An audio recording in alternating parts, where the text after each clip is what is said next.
सुधा समाधान।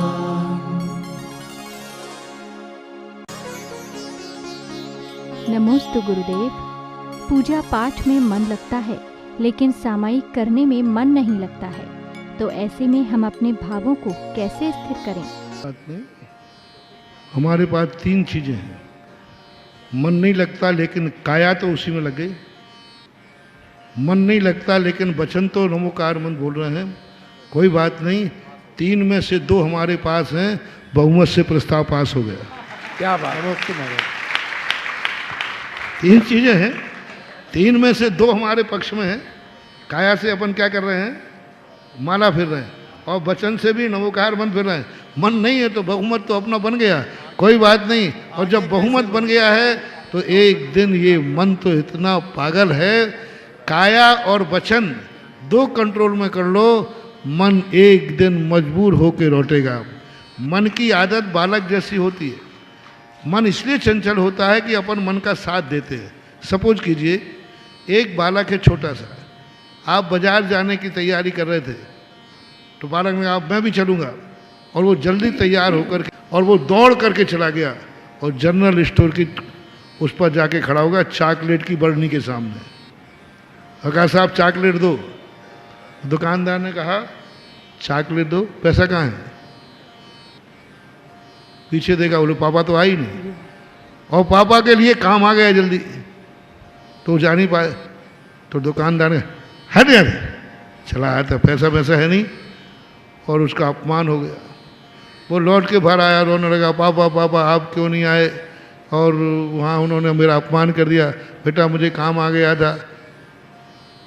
तो फिर पापा कहते तू आगे आगे क्यों भागता है?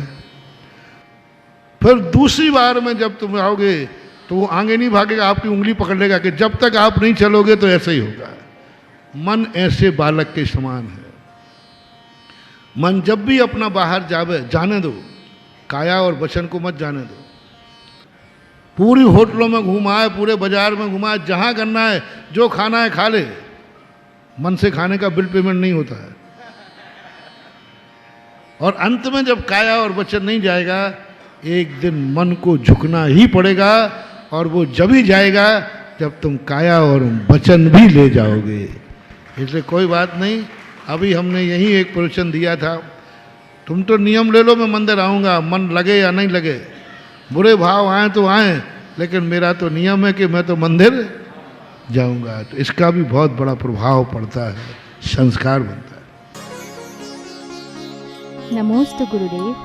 आगम में दंडक का क्या अर्थ है, और चतुर्दशी के दिन प्रतिक्रमण को 4 बार क्यों पढ़ा जाता है? दंडक का अर्थ होता है, दंडक को बार बार इसलिए पढ़ा जाता है कि हमने एक परिणाम किया, एक परिणाम को हमें साक्षीभूत पर हमें दंडक लाना पड़ता है। जैसे आप लोग भजन पढ़ते हो, अभी कल मैंने परसों कहा था, आप उसको टेक को बार बार दोहराते हैं। पूरा भजन पढ़ेंगे, कुछ टेक होती है, जिस टेक को हर 2-3 लाइनों के बाद पुनः पढ़ते हैं। इसी प्रकार ये दंडक होते हैं, क्योंकि प्रतिक्रमण के 4 भाग होते हैं। आलोचना, आलोचना के बाद होता है भक्ति, भक्ति के बाद होता है प्रतिक्रमण, प्रतिक्रमण के बाद उसकी समाधि भक्ति आदि। तो इनके परिवर्तन के लिए हम दंडक को ये मान के पढ़ते हैं कि अब मेरा एक कार्य हो गया, अब मैं दूसरा कार्य साक्षी पूर्वक करना चाहता हूँ। इसलिए दंडक बार बार पढ़ने में कोई आपत्ति नहीं है। प्रतिदिन में इसलिए कर लेते हैं कि समय के अभाव के कारण से कम कर लेते हैं, बाकी समय है तो प्रतिदिन भी दंडक पढ़ सकते हैं। नमोस्तु गुरुदेव। कुछ लोग समाज और परिवार में लड़ते हैं, तो हम इस लड़ाई को सद्भावना में कैसे बदलें? ये पंचम काल का दोष है। जो दुश्मनों से नहीं लड़ पाता है वो अपनी गुस्सा भाई पे निकालता है। जो दुश्मनों से नहीं लड़ पाता है, कभी कभी तो वो अपना शरीर दीवार से फोड़ लेता है। तो ये मूर्ख कायर लोग कहलाते हैं कि अपने में जाकर के वो सबसे ज़्यादा जैनियों में, मंदिरों की मीटिंगों में शांति से बहुत कम हो पाती है, बहुत कम होता है, विषमवाद ज़्यादा हो जाती है। ठीक है। तो ये प्रशंसा के रूप में नहीं, ये निंदा के रूप में था। कई स्थानों पर तो जैनियों को नाम ही रख देते थे अलग, कि अरे जैनी है, ये घर में लड़ता है, पड़ोसी से तो लड़ नहीं सकता। और जब अपनों की व्यक्ति की बात आती तो ऐसे लड़ते हैं कि जैसे कि बहुत दुश्मन हो। तो ये अच्छी बात नहीं है, गलत बात है, ये दोष है। अब इस दोष को मिटाने के लिए तो जैनी स्वयं चेते कि लड़ने से अपना कितना नुकसान है, भाई भाई के टूटने से कितना नुकसान है, इस संबंध में विचार करे तो शायद सुधार हो जाए। ऐसा नमोस्तु गुरुदेव। आगम के अनुसार गोत्र का क्या अर्थ है? जैन सिद्धांत दो गोत्र हैं, एक नीच गोत्र और उच्च गोत्र। वर्तमान में जिन गोत्रों की चर्चा है, यह गोत्र सामाजिक है, व्यवहारिक है। एक सामाजिक व्यवहार बनाने के लिए इन गोत्रों की समाज ने स्थापना की है। ज्योतिष शास्त्रों के अनुसार भी जो आप गोत्र हैं, ये किसी ज्योतिष शास्त्र में नहीं। जो आपके वर्तमान में गोत्र चल रहे हैं, ये कुंडली में पंडित नहीं निकालता, आपसे पूछता है कि आपका कौन सा गोत्र है। तो ये गोत्र पीढ़ी दर पीढ़ी से चलता है, चलता आ रहा है, इससे ज्योतिष का कोई लेना देना नहीं। और ये सामाजिक व्यवस्थाएं बनाने के लिए इन गोत्रों की स्थापना की, सुआ सूतक आदि स्थापन करने के लिए गोत्रों की स्थापना की। इससे और जो वर्तमान में जो गोत्र हैं, ये प्रमाणिक भी नहीं, ना ये जाति प्रमाणिक है, ना गोत्र प्रमाणिक है, क्योंकि ये जातियां भी किसी दुर्घटना को लेके बनी।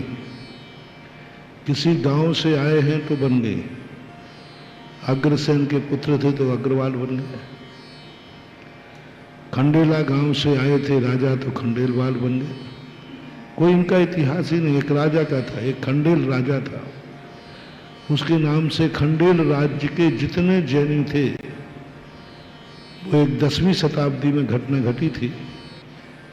डॉक्टर कस्तूरचंद कासलीवाल ने इतिहास लिखा है, उसमें उनकी घटना घटी। वे खंडेल राजा के थे तो खंडेलवाल हो गए। बघेरा गांव से आए तो बघेरवाल हो गए। पोरबंदर से आए तो पोरवार हो गए।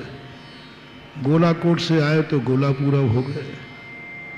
जैसलमेर से आए तो जैसवाल हो गए। अब पल्लीवाल का और देख लो, ऐसे ही कोई गांव सबका ही है। गांव से या राजा के नाम से आज वर्तमान में जातियां हैं। 1000 साल पहले तो क्या, आज तक इतनी वर्तमान में तुम्हारी जैन जातियां हैं, शास्त्रों में आगम में एक भी जाति का उल्लेख नहीं है। एक भी जाति का उल्लेख किसी आचार्य ने, किसी पहले के विद्वानों ने कहीं भी उल्लेख नहीं किया। 12वीं शताब्दी के पहले तक के जितने ग्रंथ हैं, उनमें किसी भी जैन जाति की उपजातियों का कोई उल्लेख नहीं। 12वीं शताब्दी के बाद पंडित आसादर जी ने सर्वप्रथम बघेरवाल शब्द का प्रयोग किया था। उसके पहले किसी शताब्दी में हमें ये जातियां उसमें नहीं आई। इसलिए सामाजिक व्यवस्थाएं हैं, इनका कोई विशेष ज्योतिष से या धर्म से कोई संबंध प्रतीत नहीं होता है। नमोस्तु गुरुदेव। सम्यक दर्शन और सम्यक चारित्र में से किसे निरंतर बनाए रखना आसान है? जित सिद्ध महंता ते हैं निकल अमल पर मातम भोगे शर्म अनंता। पंडित जी साहब दौलत राम ने भी स्पष्ट कहा कि तीनों मल उनके पास नहीं है, इसलिए वहाँ 9 कर्म की जरूरत नहीं। अनीता गोदा बेलनगंज आगरा से पूछती हैं, नमोस्तु महाराज जी, सम्यक दर्शन और सम्यक चारित्र में से किसे निरंतर बनाए रखना आसान है? सम्यक दर्शन, सम्यक चारित्र दोनों। सम्यक दर्शन को सुरक्षित करना सबसे पहले जरूरी है। पूज्यवर कुंदकुंद स्वामी ने कहा, दंसन भट्टा भट्टा दंसन भट्टस्य नत्थि निब्बाणम सिजंती चरित्र भट्टा। दर्शन से जो भ्रष्ट हैं उनको कभी मोक्ष नहीं हो सकता। चारित्र से जो भ्रष्ट हैं वे बाद में सींच सकते हैं। दर्शन से भ्रष्ट का प्रतिक्रमण नहीं है, चारित्र से भ्रष्ट का प्रतिक्रमण है। दर्शन से भ्रष्ट की आलोचना नहीं है, चारित्र से भ्रष्ट की आलोचना। दर्शन से भ्रष्ट का कोई प्रायश्चित नहीं है, चारित्र से भ्रष्ट का प्रायश्चित। दर्शन से कोई भ्रष्ट हो जाए उसका कोई प्रायश्चित नहीं, वो तो खत्म ही हो गया। इसलिए दर्शन का जो अष्टपाहुड़ के अंदर गाथा में अर्थ लिया, हालांकि दो अर्थ है उसके। प्रथम अर्थ सम्यक दर्शन है, टीकाकारों ने यही लिया। दूसरा उन्हीं महाराज ने दर्शन का अर्थ दिगंबर मुद्रा भी लिया है। इसलिए यहाँ अब यदि प्रारंभिक भूमिका में देखें, दंसन भट्टा भट्टा दंसन भट्ट से नत्थि भिन्नमान। जो दर्शन से भ्रष्ट हैं वो सम्य कभी निर्माण को प्राप्त नहीं होंगे, क्योंकि उसका कोई प्रायश्चित ही नहीं, प्रतिक्रमण ही नहीं है। हम कहें कि दर्शन से भ्रष्ट होगा, I am sorry please, sorry मॉरी प्लीज नहीं है। उसे तो अब पुनः जब सम्यक दर्शन प्राप्त करेगा तो बात रहे। चारित्र से भ्रष्ट होने पर सम्यक दर्शन रह सकता है, लेकिन दर्शन से भ्रष्ट रहने पर तो नियम से मिथ्या दृष्टि ही है। चारित्र से यदि भ्रष्ट हुआ है तो पंचम गुण स्थान में भी आ सकता है, चतुर्थ गुण स्थान में भी आ सकता है, यानी मोक्ष मार्गी सम्यक दृष्टि तो रह सकता है। इससे सम्यक दर्शन को सुरक्षित करना सबसे पहले जरूरी है। नमोस्तु गुरुदेव, एकांत में रहकर क्या चिंतन करना चाहिए? अभी तो अपनी अपनी भूमिका है। चिंतन को ये कि वकील के फकीर नहीं है कि यही चिंतन चलना चाहिए। जिस समय जिस भूमिका में है उस समय चिंतन करना चाहिए। सामान्यतः 12 भावना का चिंतन निरंतर होना चाहिए। कार्तिक अनुप्रेक्षाकार ने 12 भावनाओं को मंगलाचरण में जननी शब्द का प्रयोग किया है कि 12 भावनाएं जिसके पास है उसके पास माता की सदा छाया है, माता की गोद है। जननी शब्द का प्रयोग किया उन्होंने। तो 12 भावनाओं का चिंतन निरंतर होना चाहिए। और जब कोई हमारे लिए उपलब्धि की बात आती है तो गृहस्थ को पंच परमिष्टि का स्मरण सदा करना चाहिए। ऐसा नमोस्तु गुरुदेव, भगवान का अभिषेक सौधर्म इंद्र क्षीर सागर के जल से करते हैं, लेकिन कुछ श्रावक जल में गंगा सिंधु का मंत्र बोलकर अभिषेक करते हैं, तो यह परंपरा कब से चली थी? जल शुद्धि की जो परंपरा है ये गंगा सिंधु रोहित आदि से करते हैं। ये आगम में कहीं जल शुद्धि के रूप में देखने में नहीं आया, क्योंकि आपके कुएं में और गंगा सिंधु में आप जैन दर्शन के अनुसार कोई अंतर नहीं है। यहाँ भी मछलियाँ आदि होती हैं, वहाँ भी मछलियाँ आदि होती हैं। यहाँ भी विकलत्रय होते, वहाँ भी विकलत्रय होते। इसलिए गंगा सिंधु रोहित आस्या इन नदियों में कोई भी और आपके कुएं में कोई अंतर नहीं है।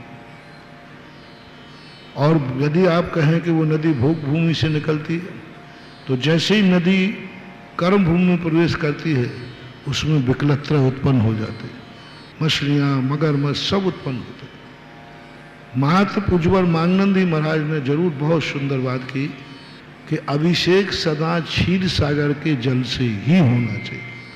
क्षीर सागर का जल जो है सदा विकलत्रय से रहित होता है, वो जल सदा विकलत्रों से रहित होता है।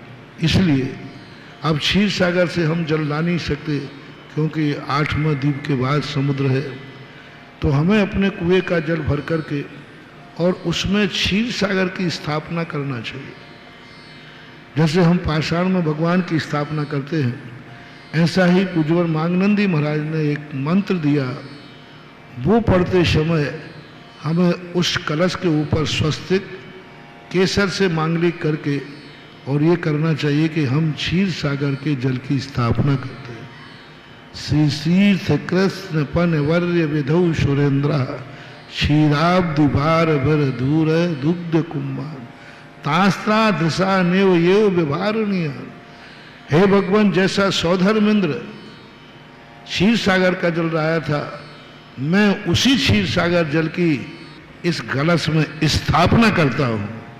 और चतुकोणेषु चतुकलश स्थापना, वो क्षीर सागर की स्थापना। गंगा सिंधु रोहित 4 नदियों के लिए मात्र मंदिर शुद्धि के लिए प्रयोग किया गया। जब आप मंदिर की शुद्धि करते हैं बाहर, तब की बात अलग है। बाकी अभिषेक के समय ये गंगा सिंधु आदि के लिए कोई जैनागम में कहीं उल्लेख नहीं आया। ऐसा जो माननंदी महाराज का श्लोक है वह पढ़ करके कलश को हाथ लगा करके मान लेना चाहिए कि क्षीर सागर के जल की स्थापना कर दी गई है। नमोस्तु गुरुदेव।